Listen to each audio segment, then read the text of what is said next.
Hello. હા. આમાં જે વાત કરી ને, જે હા મિત્ર અને સામે પતિ પત્ની, જી.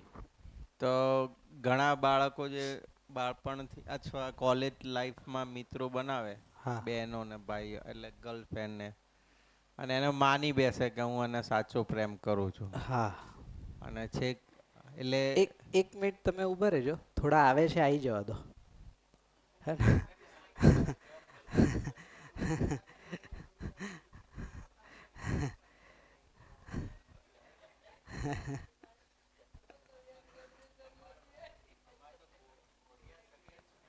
અમારા ગિરીશભાઈ ને ઘોડિયા સગાઈ, ઘોડિયા સગાઈ, હા, ઘડિયા એટલે તાત્કાલિક લગ્ન હોય ને, ઘડિયા ઘડિયા.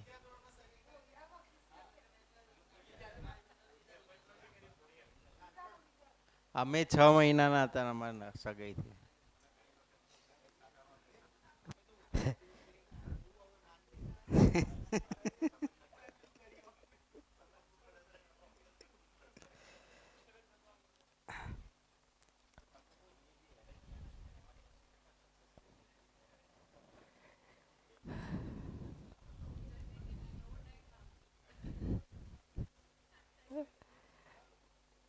કરીએ શરૂ?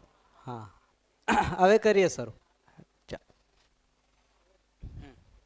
હા તો એટલે કહ્યું ને કે કોલેજ ટાઈમમાં હા ગર્લફ્રેન્ડ મળે, બોયફ્રેન્ડ મળે, અને એ એમ સમજી બેસે કે મારો પ્રેમ થઈ ગયો છે. પછી ધીમે ધીમે પગ ઉપર ઊભા થાય એટલે મેરેજ કરવાની વાત કરે. તો જે ગર્લફ્રેન્ડને જે પ્રેમ થયો છે, હા કે એકબીજાને સાચવતા હોય, જમવાની બાબતે સાચવતા હા હોય, કોઈ વસ્તુની બાબતે સાચવતા હોય, બિલકુલ. એકબીજાને સહયોગી બનતા હોય, એના લીધે પ્રેમ થઈ જાય, અને છેલ્લે પતિ પત્નીમાં કન્વર્ટ થવાનું હોય, હા તો આમાં તો બેસતું જ નથી બિલકુલ. બરાબર.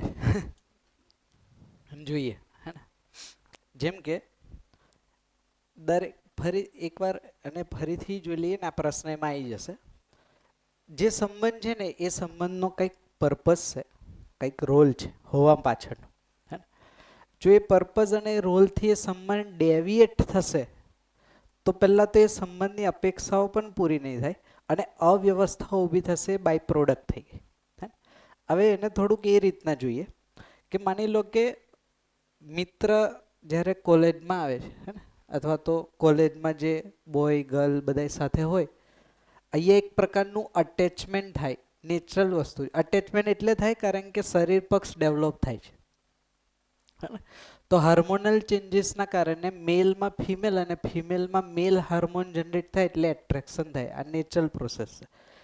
એ એટ્રેક્શન જ્યારે ઉત્પન્ન થાય છે, અથવા તો શરીર જ્યારે ડેવલપ થાય છે, ત્યારે એ એટ્રેક્શનનો હેતુ અને એનો પર્પઝ જો અહીંયાથી ને અહીંયાથી નથી આવતો, ત્યારે અટેચમેન્ટ થશે. જેને આપણે કહીએ સામાન્ય ભાષામાં એની સમજ. આ વસ્તુ શરીરમાં શું થઈ રહી છે, અને મને ઓપોઝિટ જેન્ડરથી શું કામ એટ્રેક્શન આવે છે, આ વસ્તુની સમજ આપવાનું કામ તો અત્યારે આ બે વ્યક્તિ કરે છે, જે આઈડિયલ છે એની માટે, ગુરુ અને માતા પિતા. જો આ વસ્તુ ત્યાંથી નથી આવી, તો તમે કહો છો એ રીતના એમાં શું થઈ જશે? અટેચમેન્ટ. અટેચમેન્ટ બંધાઈ જશે, જેને એક પ્રકારની લાગણી કહીએ છીએ. એ લાગણીને એ ઉંમરમાં એ જે બાળક છે, અથવા તો એ જે માનવ સંતાન છે, એને પ્રેમ સમજી જશે. એકચ્યુઅલી પ્રેમ જેવી વસ્તુ તો એની આજુબાજુ એને હિન્ટ પણ નથી, એને આભાસ પણ નથી કે પ્રેમ વસ્તુના રૂપમાં શું. જસ્ટ ફિઝિકલ બોન્ડિંગને અથવા તો ફિઝિકલ એટ્રેક્શનને, અને સામાન્ય ભાષામાં કહીએ તો મોહને એ લવ અથવા તો પ્રેમ માને છે, જે આવેશ છે એક પ્રકારનો. આપણે કાલે જોયું હતું, હે ને. હવે જે મોહ છે એ, હવે ટેકનિકલ વાત કરીએ એની થોડી, હે ને. મોહ હંમેશા એક વ્યક્તિ સાથે એક સમાન ક્યારેય રહેતો નથી. ફરીથી એકવાર, હે, મોહ અથવા તો જેને લાગણી કહીએ છીએ, એ હંમેશા એક વ્યક્તિ સાથે કાયમ માટે એક સરખી રહે નહીં. હવે એ સંબંધ કઈ રીતના બન્યો? મોહવશ, લાગણીવશ, જેને આ કહીએ. હવે મોહવશ અથવા તો લાગણીવશ બનેલા સંબંધને જ્યારે અહીંયા સુધી લઈ જશે, માન લો કે લઈ ગયા કે પરિવારની સહમતિ અને સમાજની સહમતિથી મેરેજ થઈ ગયા, તો એ ઇસ્યુ નથી. બટ એની સમજ નથી એટલે પછી અહીંયા જઈને પ્રોબ્લેમ આવશે. હવે આ શરીર નથી ગમતું તો શું કરશો? હવે એ મોહ નથી રહ્યો જે પહેલા હતો. મૂળ મતલબ એમ છે કે પર્પસ ચેન્જ થઈ જાય છે. પર્પસ છે તે સેન્ટરમાં પર્પસ જો ક્લેરિટી હશે તો એ સંબંધ સચવાશે. સંબંધ સચવા. હવે માન લો કે મિત્ર છે અને ભાઈ બહેન છે, માન લો એક પોઝિટિવ પક્ષ જોઈએ. જો અહીંયા સમજદાર માનવ પરંપરા છે અને આને ક્લિયર છે અપેક્ષા શું છે, તો એ વ્યક્તિ એને મિત્ર કે બહેન કે તો સંબોધનથી ફરક પડતો નથી. મેં એમ નથી કહેતો સંબોધનથી ફરક પડી જશે. વસ્તુ એ છે કે અપેક્ષા નિશ્ચિત છે કે નહીં. જો બહેન છે તો એની આ જ અપેક્ષા છે એની પાસેથી, ભાઈ છે તો એની પાસેથી આ જ અપેક્ષા છે, એ રીતના પતિ છે તો એની આ અપેક્ષા છે, ને પત્ની છે તો એની આ અપેક્ષા છે. આ સંબંધમાં એ અપેક્ષાઓ કઈ છે જ નહીં ને. આમાં શું અપેક્ષા? અટેચમેન્ટ છે એક પ્રકારનું, અને એ અટેચમેન્ટ એક્સ્ટ્રીમ પર જશે તો શારીરિક અપેક્ષાઓ બંધાશે, હે ને, ભોગની અપેક્ષા બંધાશે. અને એ ભોગની અપેક્ષા જ્યારે પૂરી કરશે અને થશે તો એ ગિલ્ટ ઉત્પન્ન થશે, જે અહીંયા આ રિલેશનમાં અવિશ્વાસ ઊભો કરે સંબંધમાં. આ બધી મિસ્ટેક આજીવન માટે. આ જે ફિઝિકલ એટ્રેક્શનની વાત છે, આમ જોવા જાવ તો એ પણ એક નેચરલ તો ખરું ને? નેચરલ, એકદમ નેચરલ. એટલે તમે જોશો ધ્યાનથી આ વસ્તુને ઓબ્ઝર્વ કરશો, આ નેચરલ પ્રોસેસ છે. તમે જો એક ઉંમર પછી છે ને ફિમેલ હશે ને ફિમેલ સાથે કમ્ફર્ટેબલ રહેશે, અને મેલ હશે ને તો એ મેલ સાથે કમ્ફર્ટેબલ રહેશે. તમે જો આજે પણ માન લો કોઈ જગ્યાએ તમે સભામાં કે કોઈ મોટા જગ્યાએ જશો ને તો સ્ત્રી હશે ને સ્ત્રી સાથે કમ્ફર્ટેબલ રહેશે, ત્યાં ગોતશે. અને પુરુષ હશે ને પુરુષ સાથે કમ્ફર્ટેબલ રહેશે. આ નેચરલ પ્રોસેસ છે કમ્ફર્ટ થવાની અને રહેવાની. હવે એમાં અટ્રેક્શન જે છે બોડીનું, એ બેઝિકલી શરીર ઉત્પત્તિ માટેની નેચરલ ઘટના છે. જો એ અટ્રેક્શન હોત જ નહીં અને અટેચમેન્ટ થાત જ નહીં તો નવા શરીર ઉત્પન્ન ન થાત. તો એ નેચરલ પ્રોસેસ છે. એટલે બટ અહીંયા ફિમેલનું એટ્રેક્શન નેચરલ છે કે ફિમેલનું બીની એટ્રેક્શન વાત નેચરલ? આ એટ્રેક્શન નથી, ફિમેલ ને મેલ વચ્ચે કમ્ફર્ટનેસની વાત કરીએ છીએ. ઓકે. અને પેલામાં જે એટ્રેક્શન છે ઓપોઝિટ જેન્ડરમાં, એ એટ્રેક્શન નેચરલી સંદર્ભમાં છે કે શરીરની પરંપરા બનેલી રહે. માની લો કે પ્રજનનનું સુખ પણ ના હોત તો સંતાન ઉત્પત્તિ જ ના થાત ને, સામાન્ય ભાષામાં કહીએ તો. એ વિષયનું પ્લેઝર પણ ના હોત માનવને, તો એ શું કામ એ સ્થિતિમાં જાય? તો આ નેચરલ, આ વસ્તુ આપણામાં નહીં, પશુઓમાં પણ છે. બટ પશુઓમાં બાય ડિફોલ્ટ એક્ઝિસ્ટન્શિયલ છે એટલે નિયંત્રિત છે. એનો સમય, એનો ડ્યુરેશન, આ બધું નિયંત્રિત છે. જ્યારે માનવમાં શું થઈ ગયું, એ સુખી થવાના અર્થમાં એને લીધું ને એટલે એની કોઈ લિમિટ નથી ને, પછી આ મિસ્ટેક થઈ ગઈ. એટલે મૂળ એની પણ સમજણ નથી એવું કહી શકાય. હા, સમજણ નથી કયા અર્થમાં છે. તો એ સમજણ જ્યારે હાર્મોનલ ચેન્જીસ થાય ત્યારે આપવાની જવાબદારી ગુરુ અને માતા પિતાની છે. હવે એ સમયે સમજણ નહીં મળે તો આ મિસ્ટેક થવાના ચાન્સીસ મેક્સિમમ છે. કારણ કે શરીર તો શરીરનું કામ કરશે જ ને.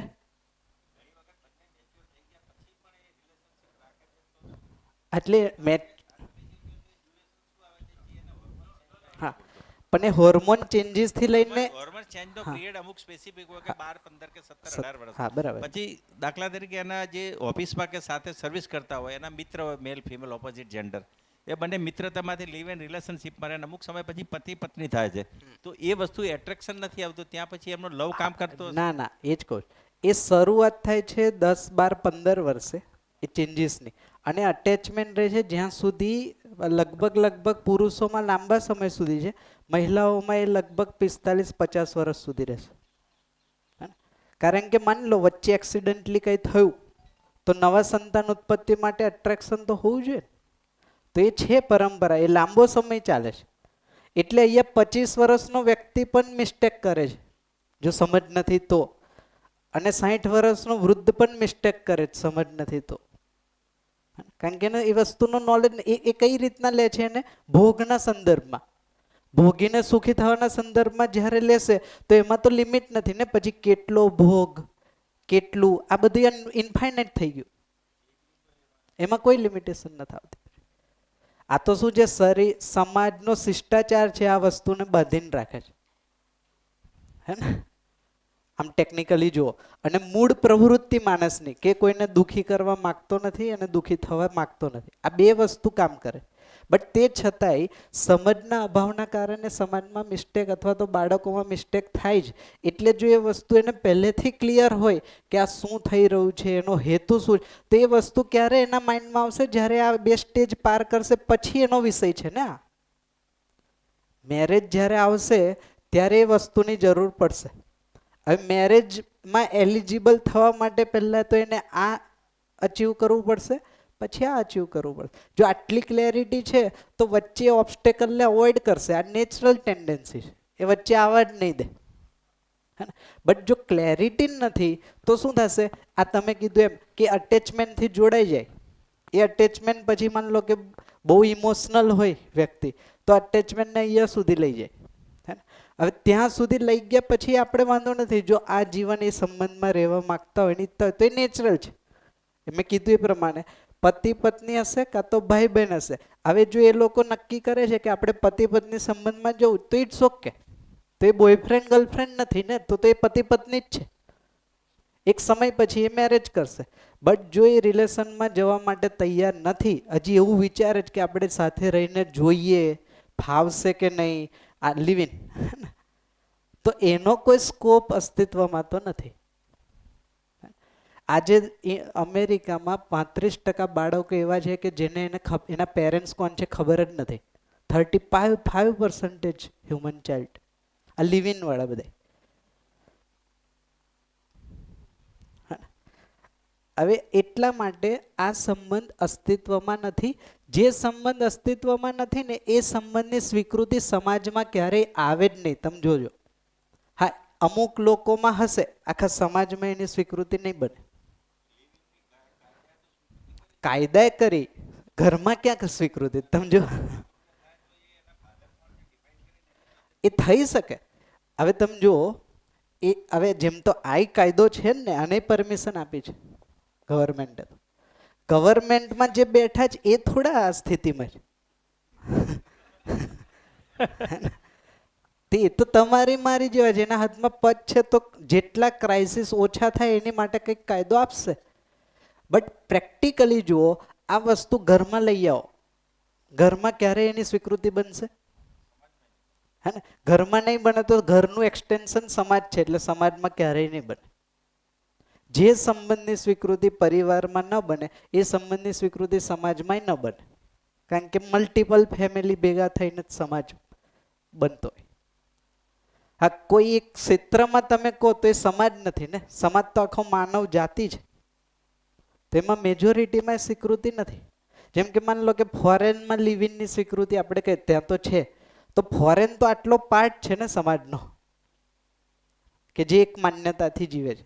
ઓવરઓલ હોલિસ્ટિકલી જુઓ તો આ સંબંધની સ્વીકાર્યતા કોને જ? કોઈને નથી. હા ને, એ તો છે જ ઓબ્વિયસલી. એના નેગેટિવ મેં કીધું એ પ્રમાણે 35% બાળકો છે. આ વધતું જશે તો આગળ શું થશે, આ જનરેશન ક્યાં અટકશે એનો આઈડિયા જ નથી ને, પછી ખતમ થઈ ગઈ. કારણ કે આની પાસે તો એવા જે બાળકો છે એની પાસે તો માતા પિતા નથી.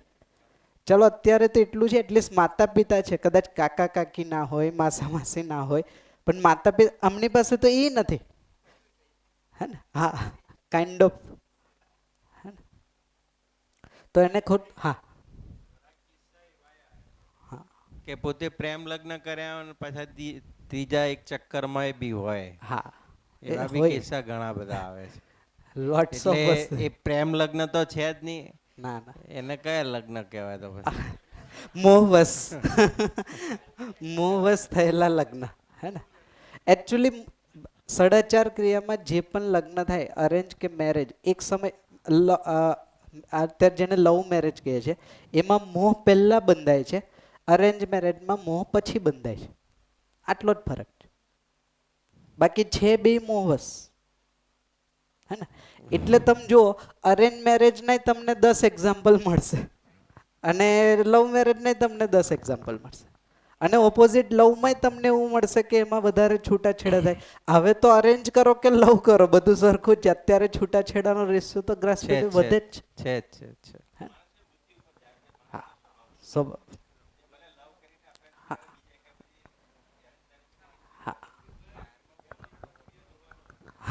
આમાં શું છે, કોઈ પણ માણસ લવ મેરેજ કરીને પણ એ લફરાની અંદર ફસાઈ શકે છે, હા. અને કોઈ એરેન્જ મેરેજ કરીને બી ફસાઈ જાય. તો ફસાય. માણસની વ્યક્તિગત ચોઈસ અથવા વ્યક્તિગત એનો જે વિચારો છે એના આધારે જ થાય છે. હા એક્ઝેક્ટ. મેં કીધું ને કે એક પ્રકારનો મોહ છે.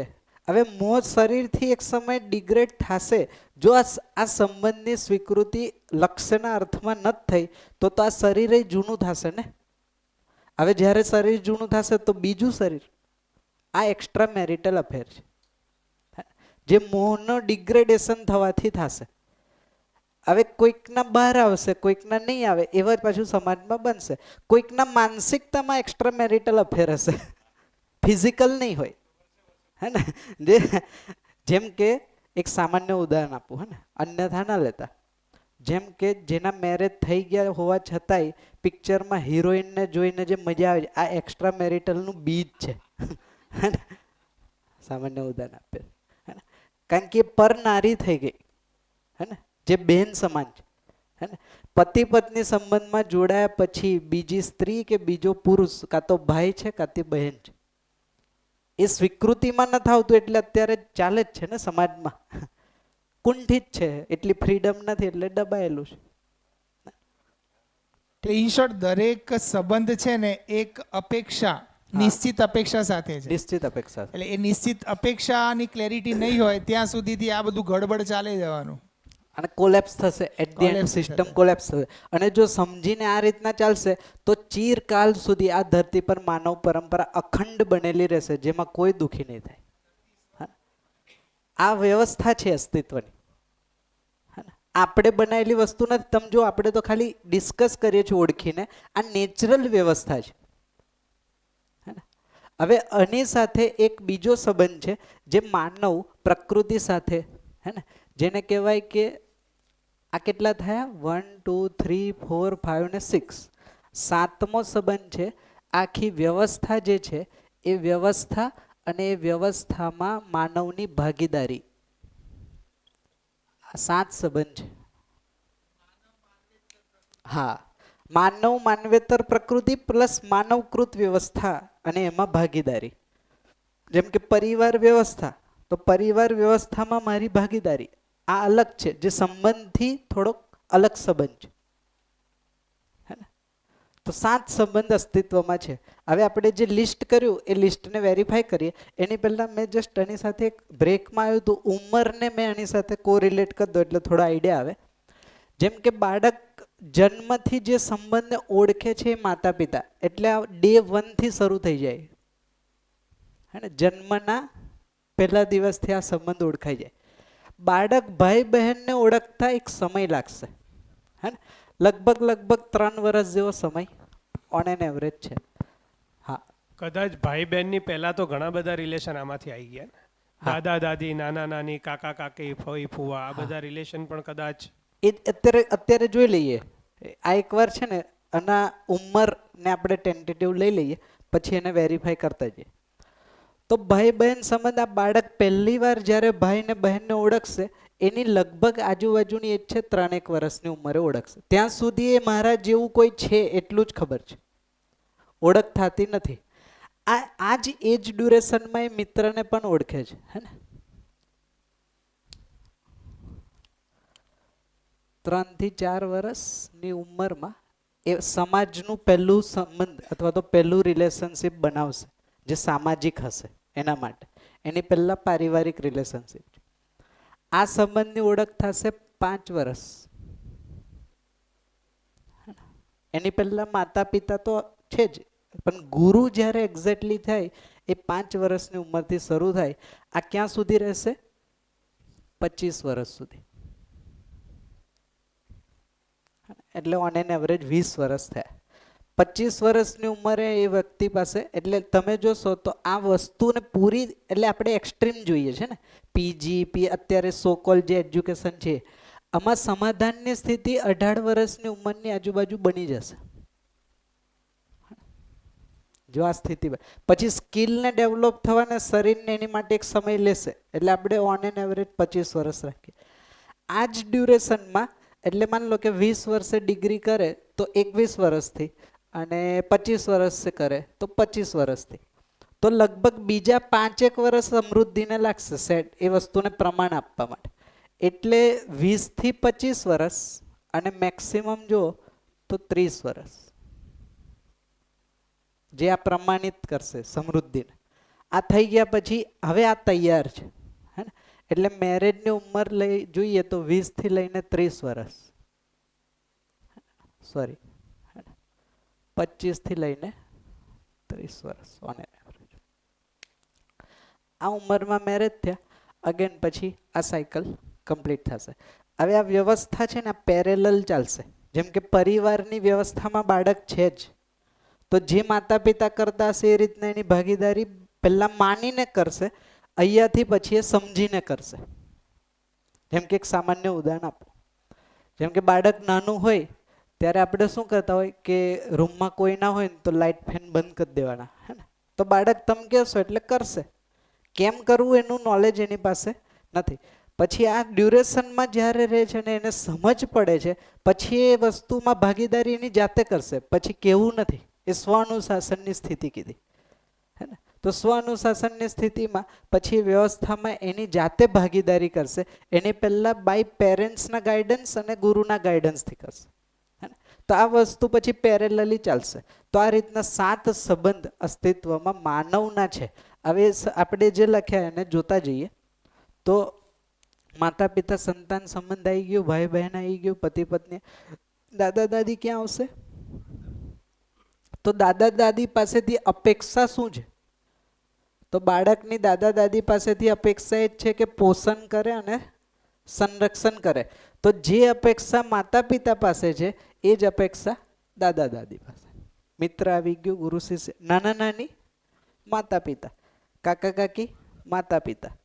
હવે આ ફરક કેટલો પડે કે બાળક આપણા પરિવારમાંથી પપ્પાના પરિવાર બાજુ ક્યાંક જશે તો ત્યાં પપ્પા મમ્મી જેવી જે જવાબદારી લે છે એ એના કાકા કાકી થઈ ગયા, હે ને? અને એ જ વસ્તુ સામે એ મમ્મીના પરિવાર તરફ જશે અને ત્યાં જે જવાબદારી લે એ મામા મામી થઈ ગયા, હે ને? તો સંબંધ તો માતા પિતાનો જ છે. આમ જોશો જવાબદારી એ જ છે, નામ અલગ છે. ભાઈ ભાભી તો આ ભાઈ અને આ બહેન, હે ને? જે ભાઈ અથવા તો ભાભી કે છે એની માટે, હે ને?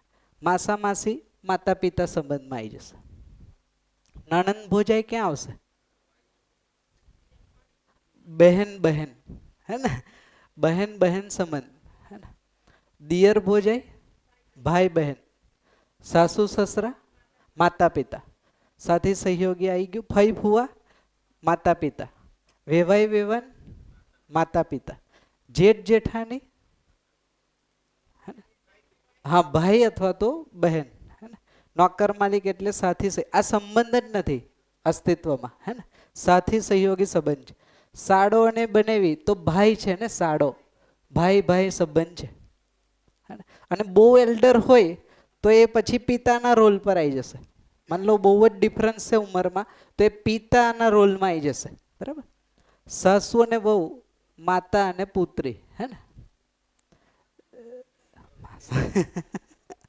તો એ જ થશે ને, અપેક્ષા તો એ જ છે, હે ને? દેરાની જેઠાની બહેન બહેન સંબંધ. સાડો અને સાડી અગેન ભાઈ અથવા તો બહેન. સાડો છે તો ભાઈ છે અને સાડી છે તો બહેન છે. અને આ જે કહેવત છે, હે ને, એ ખોટી છે, એ ના આવે અહીંયા, હે ને?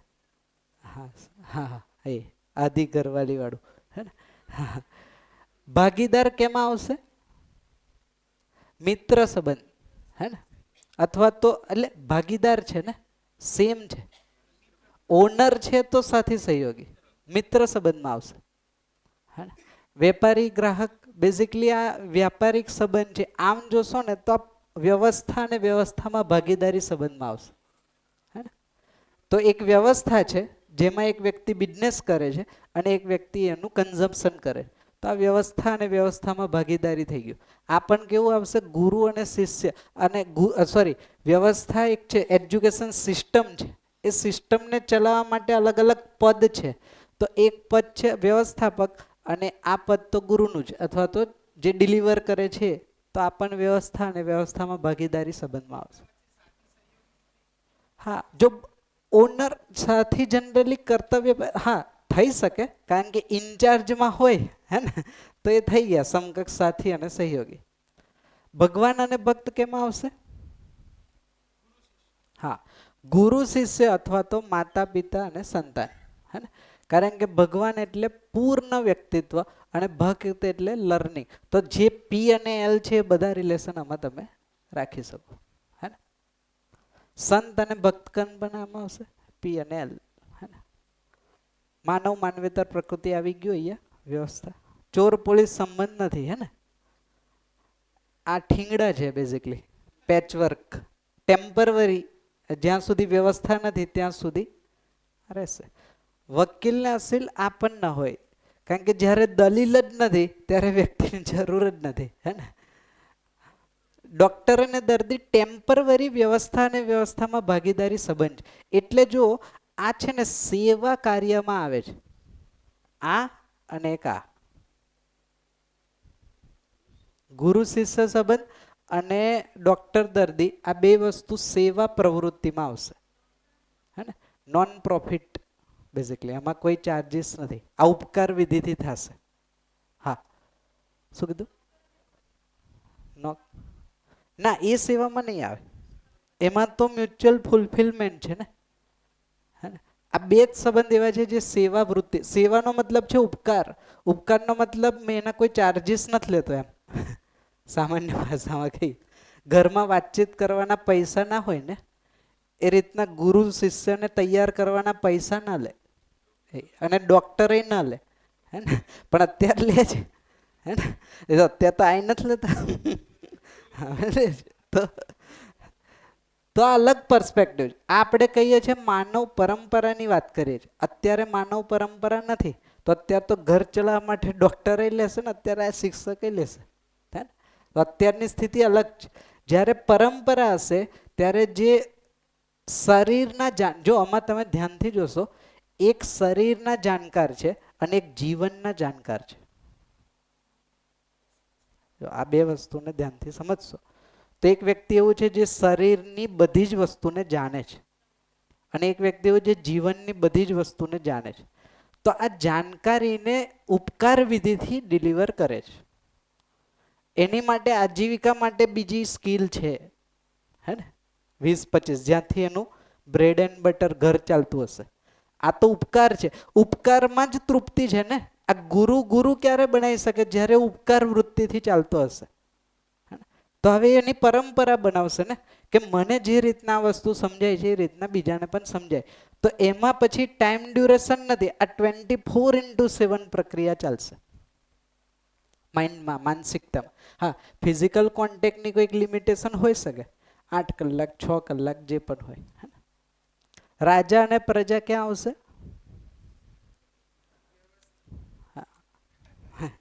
વ્યવસ્થા અને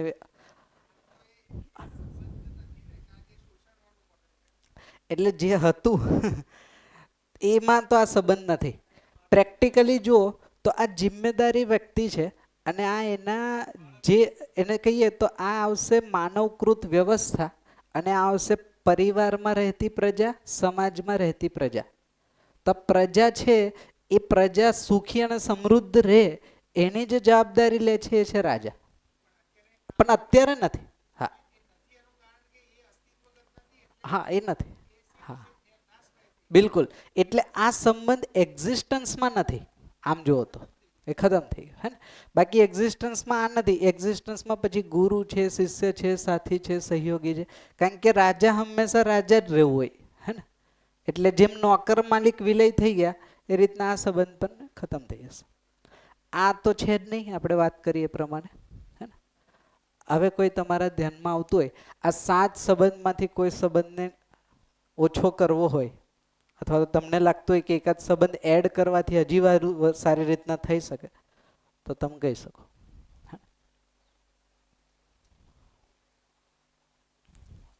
તો અસ્તિત્વમાં 7 સંબંધ છે એવો પ્રસ્તાવ છે, હવે તમે ચકાસો આ 7 સિવાય 8મો કોઈ તમને ઉપયોગી સંબંધ લાગે તો તમે કયો તો આપણે એને એડ કરી દઈએ, અને 7માંથી તમને એવું પણ લાગે કે આ સંબંધ નહીં હોય તો ચાલશે તો એ તમે કહેશો તો આપણે એને રિમૂવ કરી નાખીએ.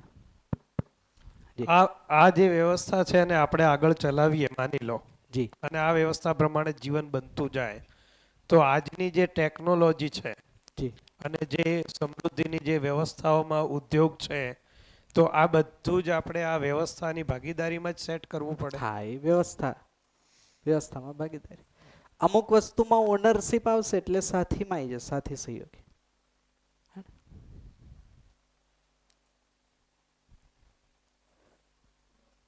બોલો બીજું કંઈ તમને ધ્યાન જાતું હોય કે જે અહીંયા રહી જતું હોય તો તમે જણાવો. છેલ્લું 7મું જે વ્યવસ્થા અને વ્યવસ્થામાં ભાગીદારી છે એને ડીપમાં સમજાવવાનું છે હા કઈ? તો વ્યવસ્થા આપણે ચાલી હતી ને 2 દિવસ પહેલા. વ્યવસ્થા એટલે 4 અવસ્થા. Okay okay okay. તો એ સંદર્ભમાં તમે જોશો તો માનવકૃત વ્યવસ્થા પણ છે અને નેચરલ વ્યવસ્થા પણ છે. હવે જેટલા ક્વેશ્ચન માર્ક છે ને ક્વેશ્ચન માર્ક રિમૂવ થાય એ ભાગીદારી. હે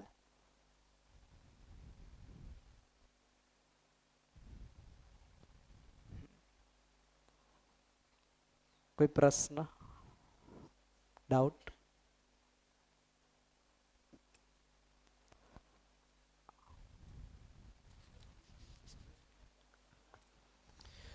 શાસ્ત્રોમાં જે 4 અવસ્થા કીધી હતી, બ્રહ્મચર્ય, ગૃહસ્થ, વાનપ્રસ્થ ને સંન્યાસ, એમાં આપણે જે 1 થી 25 વર્ષ સમજાયું એ તો બ્રહ્મચર્ય ઓકે સમજાય, બીજું 25 વર્ષ ગૃહસ્થ પણ સમજાય. હવે માતા પિતા પછી દાદા દાદીનો નાના નાનીનો રોલ આવ્યો એ શું અને કરશે? એના પછીની જે અંતિમ અવસ્થા સુધીનો રોલ છે એ ક્યાં માનવ આવશે? જીવન, એને આમાં કયા લઈ લઈએ. અર્થમાં લેવાના છે? એને લઈ લઈએ અત્યારે. પરિવારનું સ્ટ્રક્ચર હે ને એ હવે લઈ લઈએ. હે ને અહીંયા કોઈ પ્રશ્ન, કોઈ ડાઉટ, ક્વેશ્ચન? ચાલો જઈએ આગળ. તો 7 જ સંબંધ છે એને તમે તમારી રીતના પણ ચેક કરી શકો.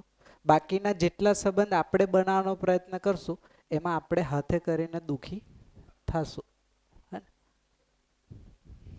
આ પ્રપોઝલ છે, એવું નથી કહેવામાં આવતું બનાવી ન શકાય. હે ને મેન્ટેન તો કરવા ને આપણે. હે ચાલો હવે જે જોઈએ, જે લાસ્ટમાં તમારો પણ પ્રશ્ન હતો અને એને કન્ક્લુડ કરી લઈએ. હે ને તો પરિવાર કેટલા સદસ્યનો હશે? હે ને પરિવાર વ્યવસ્થા અને પરિવારમાં કોણ કોણ હશે? તો અહીંયાથી આપણને એટલો તો ધ્યાન આવે કે મિનિમમ 2 વ્યક્તિનું સ્ટ્રક્ચર છે. તમે જોશો તો એકનું કોઈ જગ્યાએ રિલેશન જ નથી. તમે જો સિંગલ વસ્તુનું કોઈ રિલેશન અસ્તિત્વ જ નથી. એકલા વ્યક્તિનું કોઈ અસ્તિત્વ જ નથી. તમે જોશો તો બાળક જન્મ લે છે તો પણ માતા પિતા સાથે છે. એટલે મિનિમમ 2ની વ્યવસ્થા છે. 2માંથી એકમાં વ્યવસ્થા જ નથી પહેલા તો. હે ને હા એટલે કહેવાનો મતલબ એ આમ એકલો જ ક્યારેય હશે જ નહીં. જો માતા પિતા હશે તો એની સાથે ભાઈ બહેન હશે, એની સાથે મિત્ર હશે, એની સાથે ગુરુ હશે, એની સાથે સાથી જોબ કરતો હશે તો ત્યાં કલીગ સાથે, અહીંયા પતિ પત્ની. તો એકલાની વ્યવસ્થા અસ્તિત્વમાં છે જ નહીં. તમે જોશો તો નાનામાં નાની અસ્તિત્વની ઇકાઈ એટલે પરમાણુ, તો પરમાણુ પણ 2 અંશનો છે જેને હાઇડ્રોજન કહીએ છીએ. હે ને તો એકની વ્યવસ્થા અસ્તિત્વમાં નથી. એટલે પરિવાર પણ મિનિમમ કેમ ચાલુ થશે? 2થી. એટલે સૌથી પહેલા આવશે કહું પતિ અને પત્ની. હે ને એક પતિ છે, એક પત્ની છે, 2 પૂર્ણ. જો 2માં મેચ થાય છે, પતિનો પી, પત્નીનો પી ને પૂર્ણનો પણ પી. હે ને એક પતિ પત્ની છે. એ પતિ પત્નીના 2 સંતાન. મિનિમમ 2ની વ્યવસ્થા છે. ભાઈ બહેન એટલે 2 સંતાન.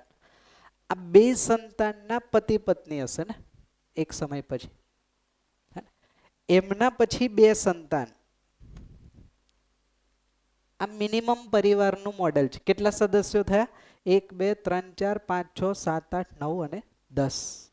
10 સદસ્યોનો મિનિમમ પરિવાર હશે વ્યવસ્થામાં. જેમાં આ થઈ ગઈ જનરેશન 1, આ થઈ ગઈ જનરેશન 2 અને આ થઈ ગઈ જનરેશન 3. 3 પેઢીથી એક પરિવાર મિનિમમ, હે ને. મેક્સિમમ અહીંયા કદાચ 3 ભાઈ હોય તો તમે મલ્ટીપ્લાય થઈ શકે, બટ આ મિનિમમ મોડેલને આપણે સમજીએ છીએ, હે ને. હવે આ 3 જનરેશન શું કામ જોઈએ, અને જે તમારો પ્રશ્ન હતો દાદા દાદીનો શું રોલ છે એ વસ્તુ અહીંયા ક્લિયર કરી દઈએ, હે ને. જેમ કે આ પતિ પત્ની સમજદાર છે. એક સામાન્ય ઉદાહરણ એની પહેલા આપો. જેમ કે તમે, આપણે બધા અહીંયા ટીચર છે ઘણા બધા લોકો, અથવા તો આપણે અહીંયા પેરેન્ટ્સ પણ છે, હે ને.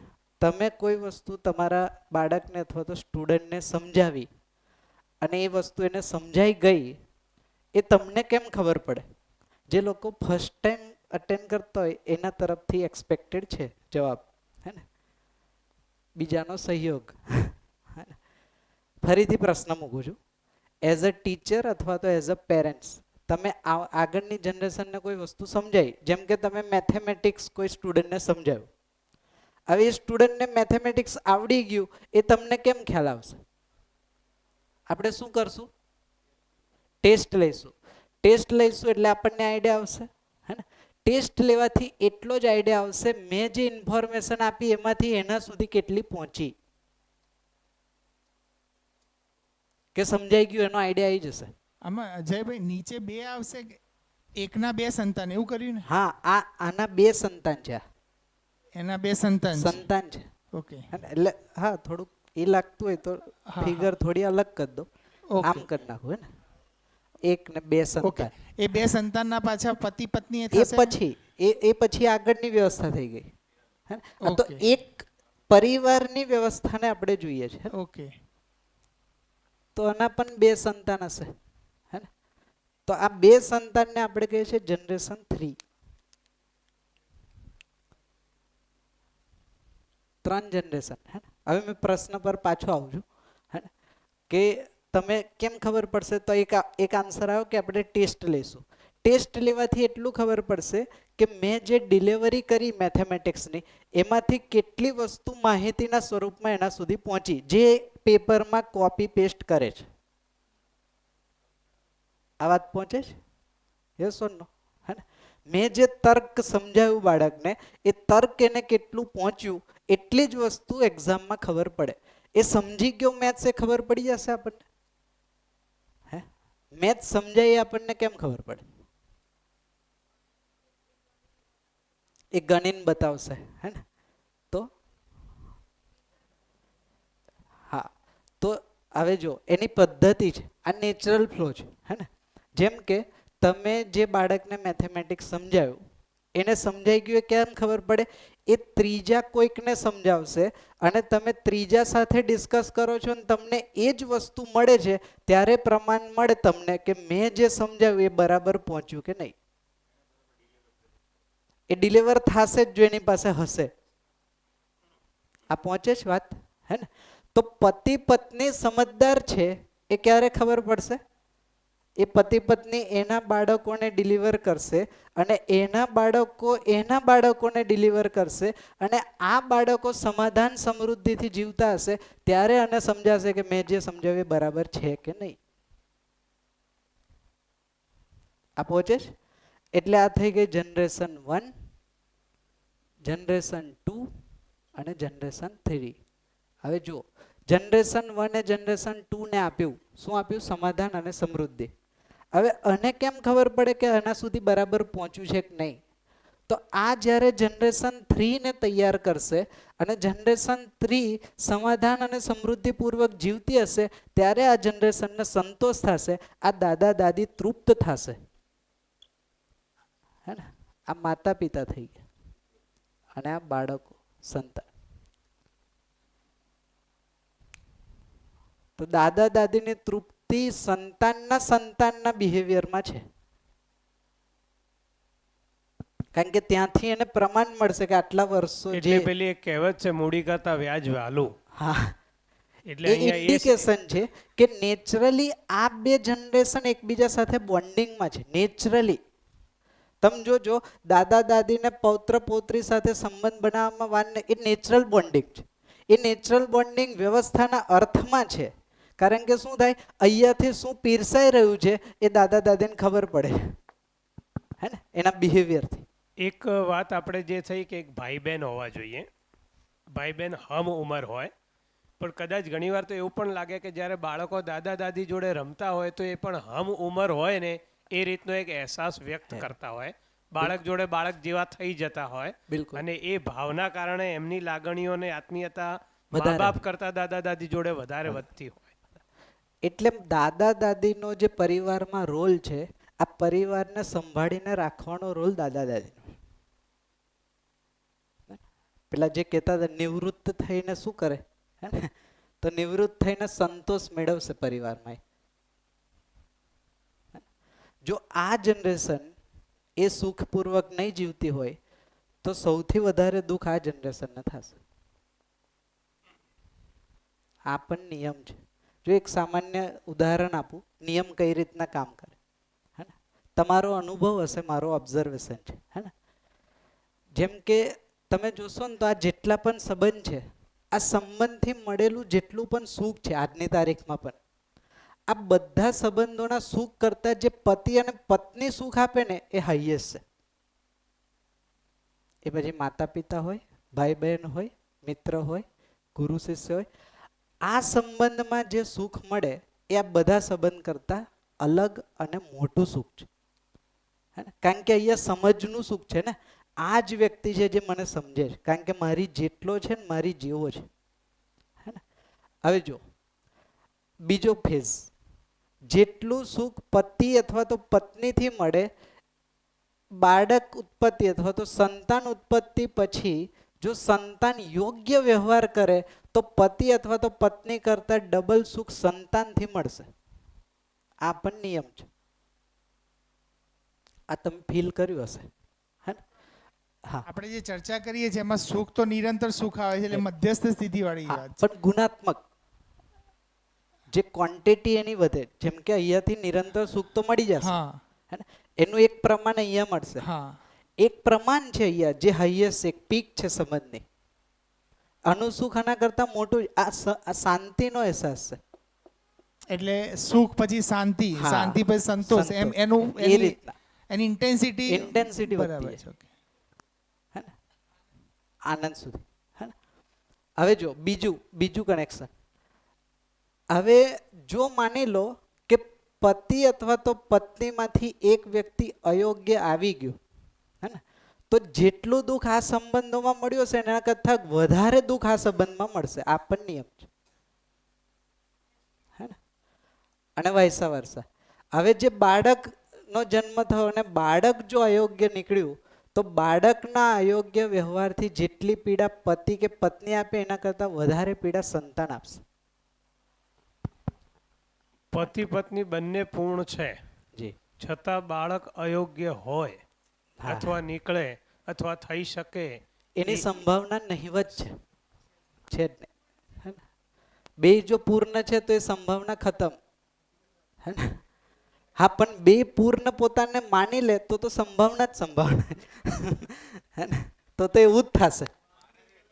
માને એટલે પ્રશ્ન થશે. જો હકીકતમાં હશે તો કોઈ સ્કોપ જ નથી બાળક પાસે.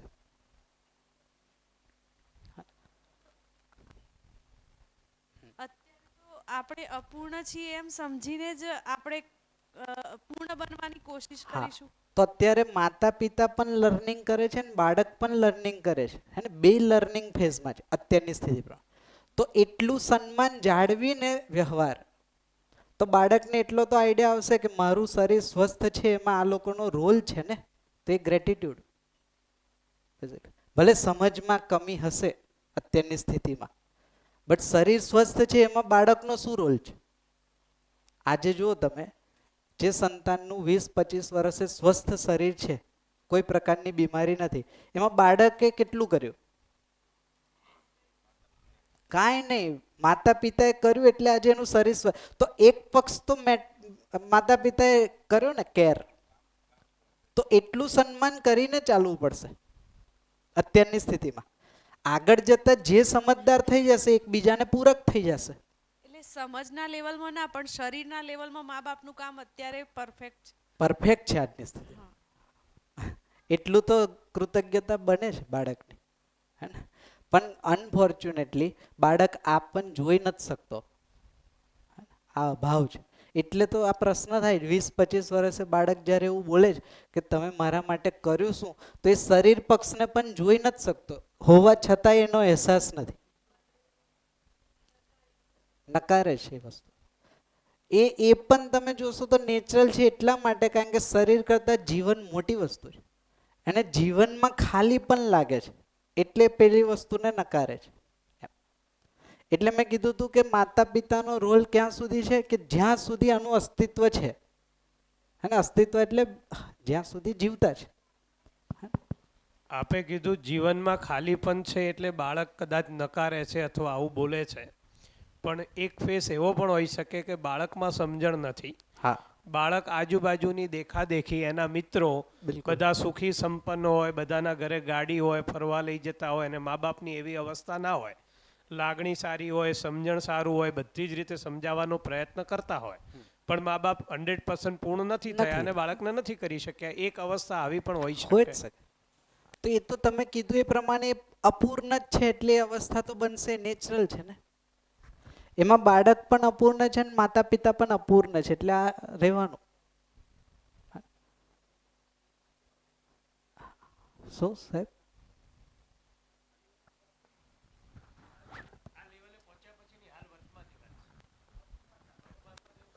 વર્તમાનમાં, હા. આ મોડેલમાં નહીં. આ મોડેલમાં તો એ ડિમાન્ડ જ નથી, એ શક્ય જ નથી, હે ને? બીજો કોઈ પ્રશ્ન આમાં? તો પરિવારમાં કેટલા સદસ્યો, હા, પરિવારમાં કેટલા સદસ્યો હોવા જોઈએ, કયા કયા સંબંધ હોવા જોઈએ, એ આ છે, હે ને? આનાથી ઓછું હશે પરિવારમાં વ્યવસ્થા નહીં રહે. અચ્છા, એટલે આ એકાંકી પરિવાર તો નહીં જ ચાલે. પોસિબલ જ નથી. પૂરું થવું હશે તો 3 જનરેશન સાથે રહેવું પડશે કારણ કે પૂર્ણતાના અર્થમાં અનુબંધ છે. બરાબર. એટલે આપણા જે જૂના સંયુક્ત પરિવાર હતા એને પાછા લાવવા પડશે. હા, પણ કોઈ પર્પઝ સાથે. હા, એ સમજણ સાથે. એટલે તો કીધું આસ્થા પરંપરાની સારી ઉપલબ્ધિ છે કે સ્ટ્રક્ચર બચાવીને રાખ્યું છે, જેમાં 3-4 જનરેશન રહેતી હતી. આ સ્ટ્રક્ચર છે, એની અંદર કન્ટેન્ટ નહોતું, એ અલગ વસ્તુ છે. હવે સ્ટ્રક્ચર પણ આવી ગયું, કન્ટેન્ટ પણ આવી ગયું, એટલે વસ્તુ પૂરી થઈ જશે, હે ને? બીજું એટલે પરંપરામાં આશ્રમ કીધા છે, પરિવાર વ્યવસ્થા કોઈ જગ્યાએ નથી કીધી.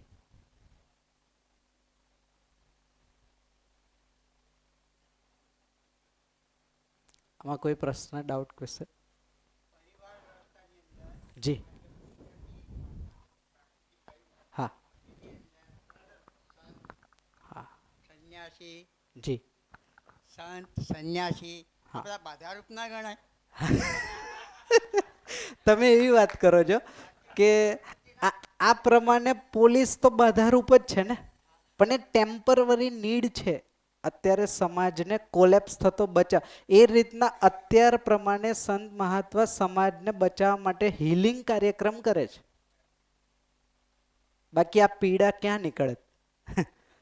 ક્યાંક હીલ કરી આપે માણસોને. જ્યાં સુધી બધું પરિપૂર્ણ ન થાય, હા, આ આખી સિસ્ટમ, ત્યાં સુધી ત્યાં જે છે એ બધું ટેમ્પરરી, એ યોગ્ય જગ્યાએ જ છે. હા, એ પ્લેસ પર રહેશે.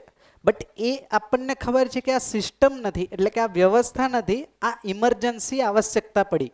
માની લો કે આ અવસ્થા બની જાય છે તો પેલું ઓટો સહજ બંધ થઈ જશે. હા, હા, એની કઈ જરૂર નથી, હે ને? હા, હા, હા.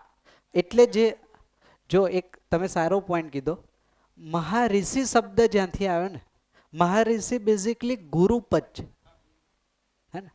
જે એને પરિવાર અને જેટલા પણ આયામ છે જીવવાના, એ આયામનું જે જ્ઞાન આપે છે એ હેતુથી એ સંદર્ભ આવ્યો હતો. બટ અનફોર્ચ્યુનેટલી અથવા તો એ સમયની નીડ નથી એટલે એ વસ્તુ સસ્ટેન નથી.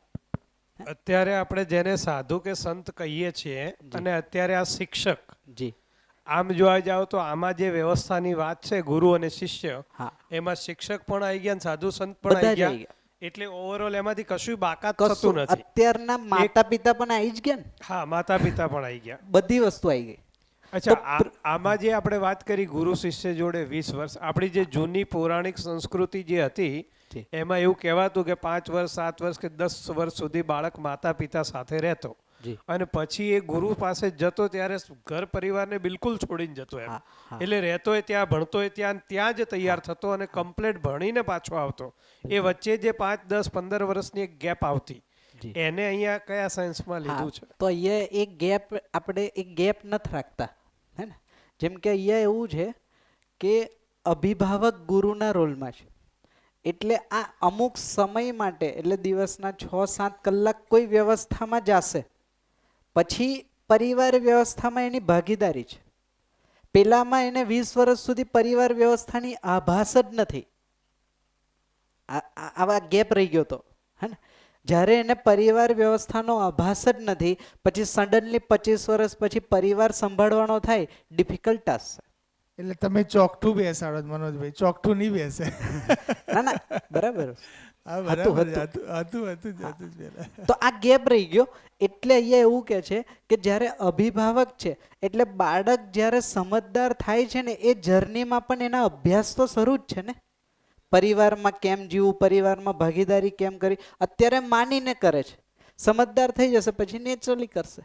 હવે જ્યારે એક જગ્યાએથી બીજી જગ્યાએ શિફ્ટ થાય છે અને એ પણ પેલી કોઈ પરંપરામાં, તો એ પરંપરામાં પરિવાર અભ્યાસ ખતમ થઈ ગયા 25 વર્ષમાં. એટલે તો તમે જુઓ, એ પરંપરામાં પરિવાર વ્યવસ્થા જેવું છે જ નહીં. આશ્રમ વ્યવસ્થા ડિફાઇન કરી છે વ્યવસ્થિત રીતના, બટ આશ્રમ વ્યવસ્થા એજને કારણે ડિફાઇન થઈ છે, એજ વાઇઝ કે બરાબર છે. અને એ નેચરલ છે, એ આપણે સમજી શકીએ કે આ એજ સુધી લર્નિંગ ફેઝ છે, એને કોઈ નામ આપ્યું બ્રહ્મચર્ય આશ્રમ. આ એજ એને પ્રમાણિત કર, એ એજ વાઇઝ એનું ડિફરન્સિએશન આશ્રમમાં ઠીક થયું, બટ એ જે વ્યવસ્થામાં ગેપ રહ્યો, એ આ ગેપ રહ્યો કે પરિવારમાં કેમ જીવવું, એ વસ્તુ ના આવી. હે ને? કારણ કે એ જ્યારે બ્રહ્મચર્ય આશ્રમમાં છે, બ્રહ્મચર્ય આશ્રમમાં જ્યારે લર્નિંગ ફેઝમાં જાય છે, તો સમૂહમાં રહેવું અને પરિવારમાં રહેવું, એનો આયામ જ આખો અલગ છે. પેલામાં સમાજનો આયામ મળશે, પરિવારનો આયામ મિસિક થઈ જશે. એટલે તમે જો, બહુ સારા રાજા નીકળશે. રાજા એટલે સામાજિક જિમ્મેદારી થઈ, હે ને? બહુ સારા પરિવાર ચલાવવાવાળા વ્યક્તિ નહીં મળે તમને. એટલે પરંપરા, એટલે કારણ કે માણસને તો અલ્ટિમેટલી પરિવારમાં જીવવું જ. બધા તો રાજા બને નહીં. તો જે જનરલાઇઝ છે એનું કોઈ જગ્યાએ સ્ટ્રક્ચર આજ સુધી ના ભૌતિકવાદમાં આવ્યું કે ના આપણી પરંપરા, આપણી નહીં, આખી પૃથ્વી પર ઈસ્ટર્ન લો, વેસ્ટર્ન લો, કોઈ પણ લો, એમાં કોઈ જગ્યાએ પરિવાર વ્યવસ્થાનો કોઈ જગ્યાએ ઉલ્લેખ પણ નથી અને સંદર્ભ પણ નથી. સામાન્યતઃ દરેક વ્યક્તિનો સ્વભાવ હા, એ અલગ અલગ જોવા મળે છે. હા, એક એવું પણ કહેવાય કે જન્મજાતના એક સંસ્કાર હોય, કોઈ એવું પણ શબ્દ વાપરે જન્મના સંસ્કાર હા, હોય. એ બધા એંગલને ભેગા કરીને ખાલી આ એક સમજણથી હા, કે એક આ અભ્યાસથી પૂર્ણતાના આરે પહોંચી શકાય, એવો એક ભાવ સાથે આપણે હાલ ચાલી રહ્યા છીએ. બિલકુલ બિલકુલ. એને કીધું સર્વ શુભનો ભાવ, હે ને? સર્વ શુભ ભાવ સાથે ચાલીએ. કારણ કે માણસનું ડિફોલ્ટ સેટિંગ આ રીતના છે. આ મેં કે કોઈ વ્યક્તિએ બનાવેલી વસ્તુ તો છે નહીં. આ અસ્તિત્વની ડિઝાઇન આ છે. આપણે ડિઝાઇનને ખાલી અહીંયા ડિસ્કસ કરીએ છીએ. હવે માની લો કે કાલે કોઈ વ્યક્તિ આને ફોલો નથી કરતું, તો એનાથી અસ્તિત્વની ડિઝાઇન થોડી ચેન્જ થઈ જશે. એ તો જે ડિઝાઇનથી અસ્તિત્વ ચાલશે હવે માણસ પાસે હવે ચોઈસ છે. જો એને સુખી થવું હશે તો આ સમજવું પડશે. બાકી તો દુઃખ તો એને હાથમાં છે જ ને, અત્યારે થાય જ છે. આટલી મહેનત કરીને દુઃખી તો થાય જ છે. તો આ પ્રસ્તાવ, એટલે તો આપણે પહેલા દિવસે કીધું હતું કે આ પ્રસ્તાવ છે. પ્રસ્તાવનો મતલબ તમે ચેક કરો. આ પ્રસ્તાવનો એક પોઝિટિવ રિવ્યુ એ દેખાય હા, કે આમાં કોઈ ધર્મની, કોઈ સંપ્રદાયની કે ભગવાનની વાત નથી આવતી. હા, પરિણામ સ્વરૂપ દરેક ધર્મનો અને આખી દુનિયાનો દરેક માનવ દરેક આ વસ્તુને સમજીને સ્વીકાર કરી શકે. કરી શકે.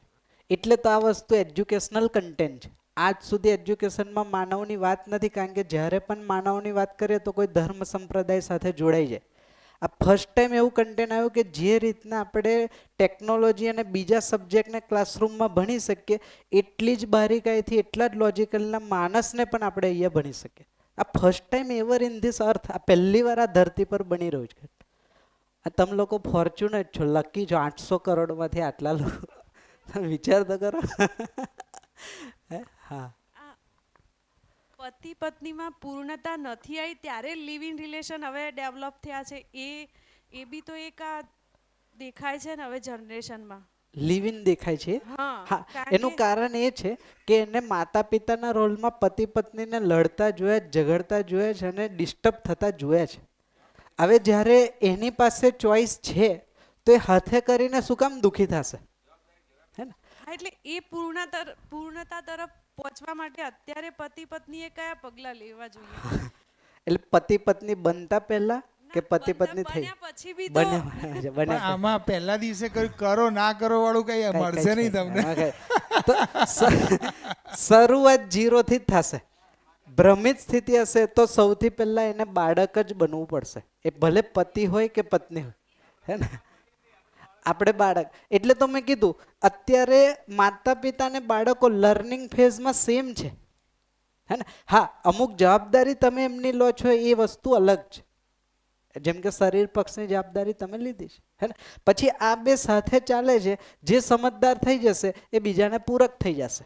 બાળકો પહેલા સમજી ગયા તો આપણા પૂરક થઈ જશે. તમે પહેલા સમજી ગયા તો બાળકના તો પૂરક. અત્યારે તો ત્રણેય પેઢી બાળક બનશે ત્યારે એ ત્યારે જ થશે. સમજદાર. ત્યારે જ થશે. એક્ઝેક્ટલી. એટલે મને એવું લાગ્યું કે આમાં જેમ હું અલગ છું, શરીર અલગ છે, હા, એમ વ્યવહારમાં પણ બાળક અલગ છે, હું અલગ છું, પણ આ એક એંગલથી આપણે બધાય બાળક છીએ. એક્ઝેક્ટલી. તો બાળકને હવે બાળકને જીવનના રૂપમાં હા, જોઈને આપણે અધ્યયન માતા કરવું પિતા પડશે. સમજીને ટ્રીટ કરશું તો નહીં થાય. તો નહીં થાય, તો નહીં ચાલે, એ નકારશે. બટ જો જીવનની સ્થિતિને ઓબ્ઝર્વ કરશો ને તો ખબર પડશે દાદા દાદી મમ્મી પપ્પા ને બાળક ત્રણેય 4.5 ક્રિયામાં છે. હે ને? એટલે માનવનો માનવ સાથે. તો આ સમાનતાનો આધાર થઈ ગયો ને. હવે કોઈ વિરોધ નથી, હે ને? તો હવે કદાચ એવું બને બાળકમાં જે સ્થિતિ હશે ઉંમરની અને શરીરના આવેશની એ પ્રમાણે એ ભૂલ અલગ કરશે, આપણે અલગ ભૂલ કરશું, દાદા દાદી અલગ ભૂલ કરશે. ભૂલ અલગ અલગ હશે. અધ્યાત્મમાં એક સત્તા મૂકી છે કે એક વ્યવહારિક સત્તા છે, એક પ્રાતિભાષિક સત્તા છે, અને એક પારમાર્થિક સત્તા છે. એટલે જે અસ્તિત્વની સત્તા છે પારમાર્થિક સત્તા કીધી. અને આ જે કીધું ને દાદા દાદી માં બધા આપણે એક જ છીએ, પણ છતાં આપણે ઘરમાં તો મા બાપ છીએ. દાદા દાદી એમની જગ્યાએ છે, બાળક એની. એટલે વ્યવહારમાં આપણે જે કરવું પડતું એ કરવું પડશે. બાકી તો આપણે એ માનીને જ ચાલવાનું છે કે બધા માનવ છે ને એ જ એંગલથી આપણે. હા, બિલકુલ. હા, દ્રષ્ટિ જો ફરીથી, હે ને, દ્રષ્ટિ જ ચેન્જ કરવાની છે. આમાં આપણે કાલે વાત કરી હતી. જો દ્રષ્ટિ ચેન્જ થશે આ બધું સેટ થઈ જશે. આ નેચરલ પ્રોસેસ છે. જો માણસે બહુ મહેનત કરીને દુઃખને મેળવ્યું છે, દુઃખ છે નહીં, હે ને? બહુ ફાઇન્ડિંગ થયું લગભગ 60 લાખ વર્ષ, હે ને? આટલા વર્ષોના પ્રયાસના અંતે છેલ્લા મેળવ્યું શું? તો દુઃખ. એ કેમ થયું? કારણ કે અસ્તિત્વની ડિઝાઇન એની પાસે હતી નહીં. એ જાણી જોઈને કર્યું છે એવું નથી કહેતા. હવે શું છે કે આખી બ્લુપ્રિન્ટ આપણી સામે આવી ગઈ. હવે બ્લુપ્રિન્ટ આવી ગઈ તો આપણી માટે જીવવું એટલું ઇઝી થઈ જશે. આ પદ્ધતિમાં જીવવું ડિફિકલ્ટ નથી. હા, મેં અત્યારે બપોરના સેશનમાં વાત કરી, મારામાં રહેલા પૂર્વાભ્યાસ અને પૂર્વાગ્રહ એ આ સમજવામાં બાધારૂપ આવશે, જે મારી માન્યતાઓ છે. બાકી કઈ ઓબ્સ્ટેકલ જ નથી. તમે આજથી જ તો આજથી ચાલુ કરી શકો, હે ને? શું ઓબ્સ્ટેકલ આવશે? મારી માન્યતાઓ, જેને મેં કીધું હતું આશા વિચાર ને ઈચ્છાનું બંધન. આ વચ્ચે નડશે, હે ને? પણ જેટલું પ્રાયોરિટીમાં વસ્તુ આવશે એ બંધન ડાયલ્યુટ થઈ જશે. માન્યતાઓ કારણ કે જ્યારે પણ કોઈ સાચી વસ્તુ આવે ને તો ખોટી વસ્તુનો પ્રભાવ ખતમ થઈ જાય. આ એવી વસ્તુ છે. ખોટી અથવા તો અધૂરી બે વસ્તુ સેમ જ છે. આમાં બીજો કોઈ પ્રશ્ન? હા,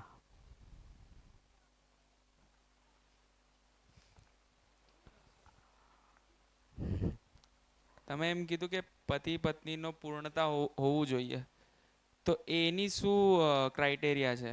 કે એના કાં તો પ્રેમની શું ક્રાઇટેરિયા હોય?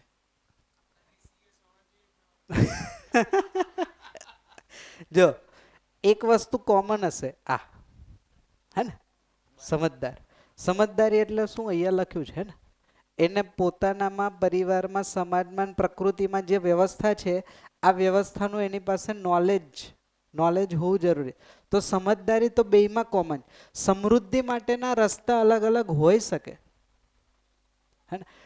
એક એક્ઝામ્પલ, કોઈ ખેતી કરીને પરિવારની આવશ્યકતા પૂરી કરે, કોઈ વેપાર કરીને, કોઈ જેમ કે મેં એક્ઝામ્પલ આપ્યું હતું ફૂડનો કોઈ વેપાર કરે, જેમ કે માનવ જાતિને સારામાં સારું ફૂડ પ્રોવાઈડ કરો. તો સમૃદ્ધિના મોડલ તો અલગ અલગ હશે, પરિવારની અને પોતાની જે સ્થિતિ છે, ઇન્ટરેસ્ટ, એના પર આધાર રાખશે. બટ સમજદારી તો કોમન ફિનોમિના, એના વગર તો કોઈ સંબંધમાં જેને કહેવાય હાર્મની નહીં આવે. તો પતિ પત્ની તો એવો સંબંધ છે કે જેમાં સમાધાન એટલે સમજદારી પણ છે અને બે સમૃદ્ધ વ્યક્તિત્વ છે. એટલે તમે જો વ્યવસ્થાની ડિઝાઇન જો, માન લો એક્સિડન્ટલી એક નથી તો બાળકની જવાબદારી લેવા એક પણ સક્ષમ છે.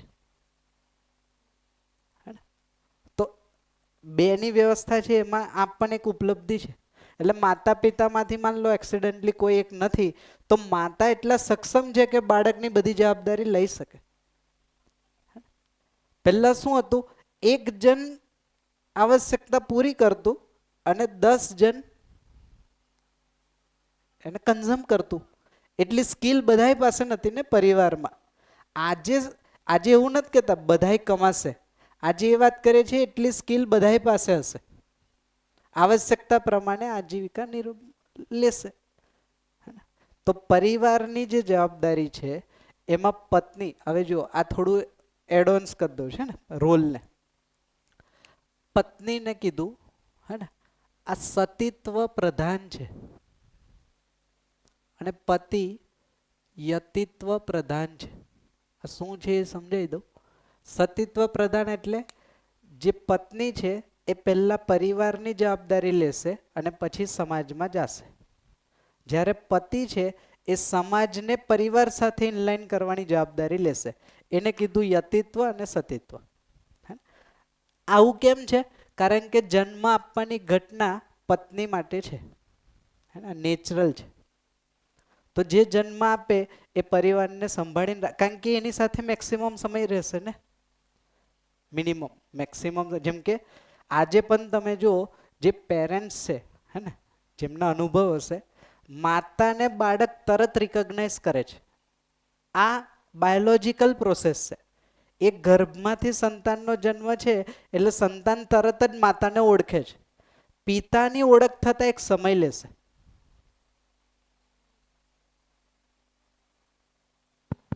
આ સેન્સમાં તો આજના યુગમાં જે સ્ત્રીઓ કામ કરે છે, વર્ક કરે છે, જોબ કરે છે અને પરિવારથી ને બાળકોથી બહુ દૂર રહે છે, એ ક્યાંક રોલ કયા એંગલથી લઈ એ તો એટલે કે કોઈ પરિવારની જવાબદારી લેવી નથી ને, અને બીજો પક્ષ છે કોઈ મજબૂરી છે. બે પક્ષ છે.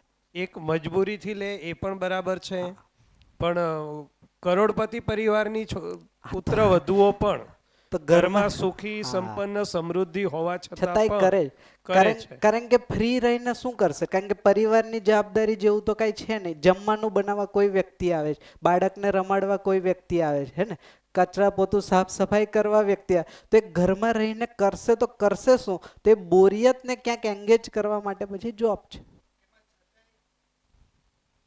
એક બીજી વસ્તુનું બી ધ્યાન જાય છે. હા, જનરલી મેં થોડી ઘણી અમુક લોકો સાથે ટોક કરીને બહેનો સાથે ત્યારે, તો એ એટલા માટે કરે છે કે ત્યાં પરિવારમાં એવું મોડલ દેખાય છે કે જે ઘરમાં પૈસા કમાઈને લાવે છે એનું માન સન્માન વધારે છે, એટલે એને આઈડેન્ટિટી મળે છે, મતલબ ઓળખ મળે છે, માન સન્માન મળે છે.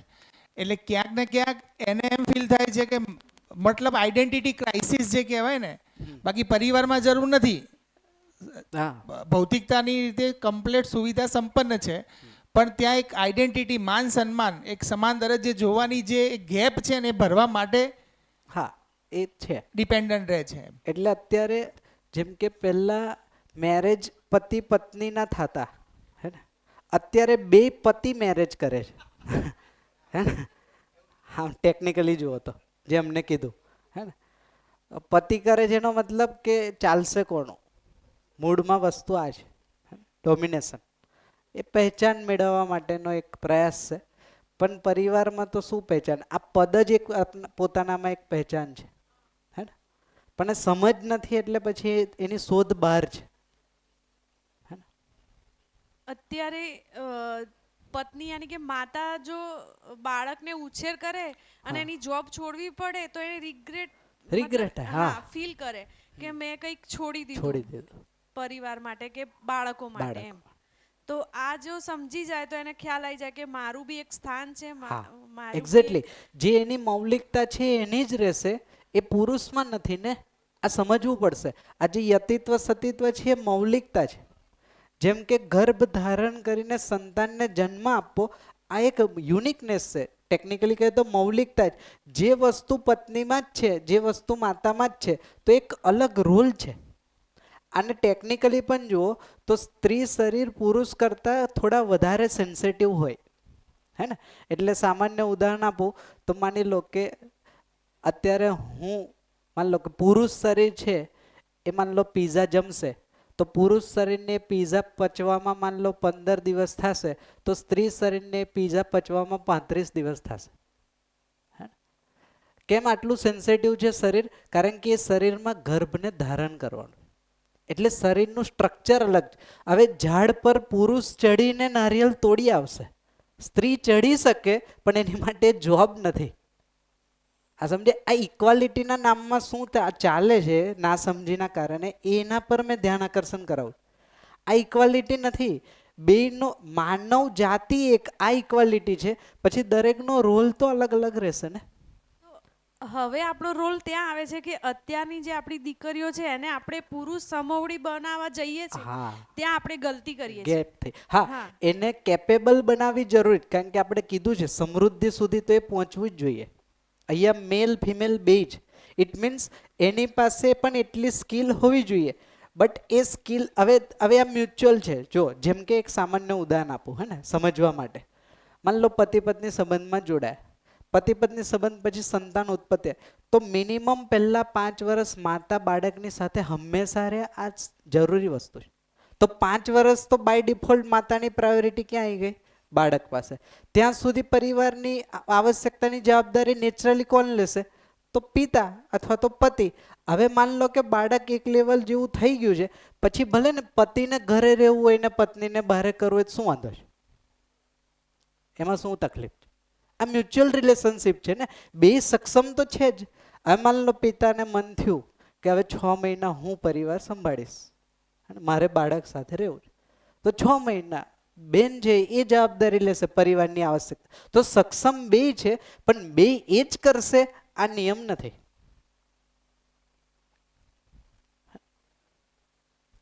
આ પહોંચે જ? વાત ક્લિયર થાય છે? ખૂબ સરસ. બીજું કઈ એમાં પૂછવું હોય તો તમારા ડાઉટ ક્લિયર?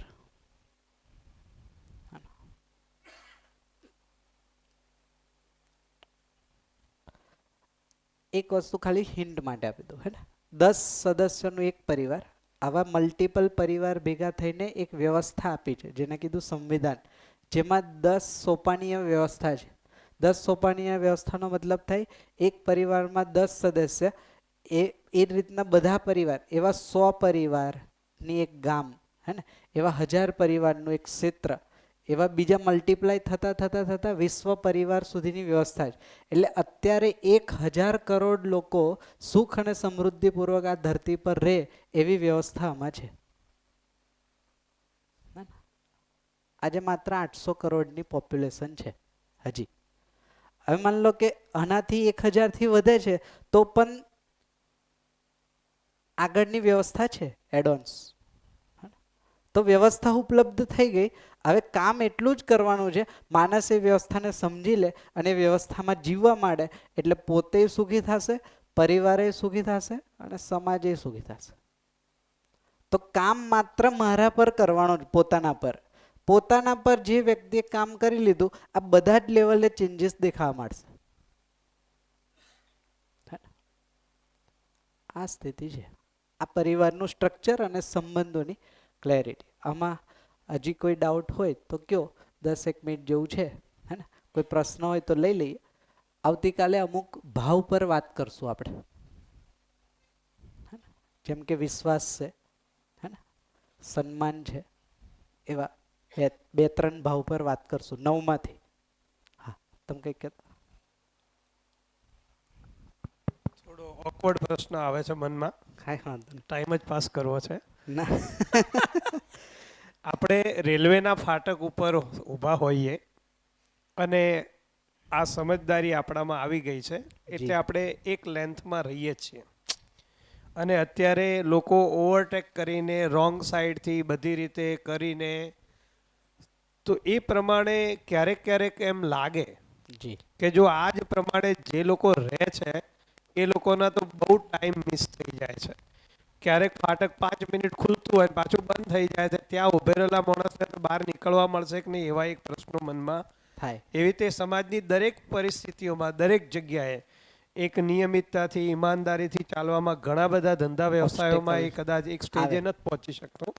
એટલે એક ક્યારેક ક્યારેક અમારે અધ્યાત્મમાં પણ એવી વાત થાય કે જે આપણે સમજ્યા છીએ ને તો આપણે વચ વેગા છીએ એમ.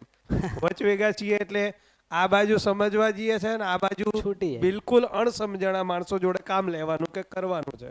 તો એક પ્રકારનો માનસિક થોડોક તણાવ વધતો હોય, હા. સમજવામાં વધારે તણાવ શરૂઆતના સ્ટેજમાં આવશે. વધતો હોય એવું લાગે છે. એ તણાવ જે છે એ છે કે મેં અગેન ફરી વાર કહું છું, એ પૂર્વાગ્રહ અને પૂર્વાભ્યાસનો તણાવ છે કે મારા માનસિકતામાં મેં માની લીધું છે કે આ રીતના ચાલવું જોઈએ. આ તણાવનું કારણ છે. હા, એક દિવસમાં ન થયું, આટલા વર્ષોના અભ્યાસ પછી એ સ્થિર થયું છે, જે તણાવ પેદા કરશે. એક ઉદાહરણ આપું તમને, એનાથી આ વસ્તુ ક્લિક થશે. જો તમે, જેમ કે અમારી સાઈડ ચોટીલા એક પ્લેસ છે, આ બાજુ નજીકમાં કયું આવે? અંબાજી. ત્યાં તમે જુઓ હશે ને તો પગપાળા ઘણા લોકો જાય, હે ને? એ બાજુ વાળા અંબાજી આવે ને અંબાજી વાળા હા, ચોટીલા હા. જાય. તો તમે જોશો ને તો એ એમના બિહેવિયર જોજો. કોઈ એક થાકી ગયો હશે તો બીજા શું કરશે? એને ગમે એમ મોટિવેશન આપીને મદદ કરીને એને લઈ જશે યસ. ત્યાં સુધી. હા, આવી ગયું, આ લઈ જશે. કેમ? એની રાહ પણ જોવે છે ને એનો સહયોગ પણ કરે છે. કેમ? કારણ કે એને ખબર છે જ્યારે પણ પહોંચીશું ત્યાં દર્શન ઉપલબ્ધ છે. હવે મેં એવું કરું કે ભાઈ 5 વાગ્યા પછી મંદિરમાં કોઈને દર્શન નહીં, હવે જે થાકી ગયો ને એને સાઈડ પર મૂકીને દોડાદોડી કરીને બધા જશે. આ સમજે? લક્ષ્ય જ્યારે અનિશ્ચિત છે ત્યારે ઇનસિક્યોરિટી આવશે. હવે આપણને એ ખબર પડી ગઈ હરેક વ્યક્તિને આ લક્ષ્ય મળવાનું જ છે, તો હવે હડબડી નથી, જે રહી ગયું એને સાથે લઈને ચાલવાની વાત છે. એટલે સ્ટ્રેસ જ નથી ને. મેં અત્યારે પહોંચું કે કદાચ 2 વર્ષ પછી પહોંચું, લક્ષ્ય તો એ જ મળવાનું છે, જે આજે જે પહોંચશે એને મળશે, એ જ વસ્તુ મને મળવાનું. જેવી રીતે આપણે પ્રસંગમાં જમવા ઊભા રહેતા હોય હા. અને લાઈન ખૂબ હોય, ભીડ વધારે હોય, હા, એમાંય પાછું પેલું ગરમા ગરમ બનતું હોય, એમાં હાથ મારમારી લોકો કરતા હોય, હા, પણ જે સમજદાર છે એને ખબર છે કે જેને જમવા માટે પ્રસંગ રાખ્યો છે હા. એને પૂરતી વ્યવસ્થા કરેલી જ કરેલી જ છે. છે. તમે અડધો કલાક પછી જમો છો તો બધાને તો બધું મળે મળવાનું જ જ છે. છે. એક્ઝેક્ટલી. એટલે એ જે સમજણથી ત્યાં તો કે આપણે માની ધીરજ- લઈએ છીએ કે ધીરજ એવી રીતે આપશે. એમ એ જ રીતના આ લક્ષ્ય જ્યારે ક્લિયર થશે ને તો સૌથી પહેલો માનવ સ્વભાવ એસ્ટાબ્લિશ થશે, એ છે ધીરતા. હવે ઉતાવળ નથી. એ બાળક હોય, પતિ હોય, પત્ની હોય, કલીગ હોય, મને ખબર છે આ વ્યક્તિ ત્યાં પહોંચશે જ. એટલે મેં શું કરીશ, હવે એની સ્થિતિ પ્રમાણે પ્રયત્ન કરીશ ને. જેમ કે મેં એક્ઝામ્પલ આપું, પેલો વ્યક્તિ એટલો થાકી ગયો છે ચાલતા ચાલતા, હું થોડો એને ખેંચીને લઈ જઈશ. તો એની સ્થિતિ છે અત્યારે 10 મિનિટ રેસ્ટ કર, તો હું એની સાથે બેસીશ ને ભાઈ, વાતચીત કરીશ, મોટિવેશન આપીશ, એની સ્થિતિ બનશે ત્યાંથી એને અપલિફ્ટ કરીશ. એ જ રીતના જે સંબંધી છે એની સ્થિતિને હું જોઈશ ને, જોઈને સ્થિતિ પ્રમાણે એની સાથેનો વ્યવહાર છે. આ બ્યુટી છે સંબંધની. આ વ્યવહારથી સામેવાળો તૃપ્ત થાય છે અને મારું કંઈક કન્ટ્રીબ્યુશન છે એનાથી હું પણ તૃપ્ત થાઉં છું. વિન વિન સિચ્યુએશન છે. તો સમજદારીની યાત્રામાં એક સૂત્ર છે, નથી કોઈનાથી આગળ નીકળવાનું કે નથી કોઈનાથી પાછળ રહી જવાનું. સમજદારીની યાત્રામાં સહયોગ આપીને લઈ જવાના છે અને સહયોગ લઈને પણ ત્યાં જવાનું છે. આટલું જ છે. તો આમાં કોમ્પિટિશન ખતમ થઈ ગઈ, માત્ર કોઓપરેશન રહ્યું. કોમ્પિટિશન ક્યારે હોય કે જ્યારે આ હશે પછી નહીં હોય, પહેલું છે, બીજું છે, ત્રીજું, તો કોમ્પિટિશન પહેલા આવવા માટે. પણ હવે ખબર જ છે 100% બધા પહેલા જ છે, હે ને? અસ્તિત્વમાં જે આવ્યો છે બધા જ સુખી અને સમૃદ્ધ થવાના છે. હવે કોમ્પિટિશન ખતમ થઈ ગઈ. અત્યારે એવું લાગે છે કે મને સુવિધા નહીં મળે તો રહી જઈશ ને હું, આ ઇન્સિક્યોરિટી. અને એ નેચરલ છે, કારણ કે સુવિધા કઈ ગ્રીડ સંતોષવા માટે તો નથી, બધાને ધરતી તો મળે નહીં. તો જ્યારે મને સમજાઈ જશે કે મારી આવશ્યકતા પૂરી કરવાના સાધન તો પર્યાપ્ત ઉપલબ્ધ જ છે અને જે માનસિક જરૂરિયાત પૂરી કરવાનો અવસર પણ પર્યાપ્ત છે, હવે હડબરી અથવા તો અવિશ્વાસ અથવા તો વિરોધ અથવા તો હેરાનગતિ આ બધી વસ્તુ ખતમ થઈ. જાગૃતિ નિશ્ચિત છે. જાગૃતિ નિશ્ચિત. એક્ઝેક્ટલી. હવે 5:30 હા, 5:30 થયા. અહીંયા સુધી રાખીએ. પેલું જય હો, કલ્યાણ હો, મંગલ હો. પછી મળીએ. ઓકે.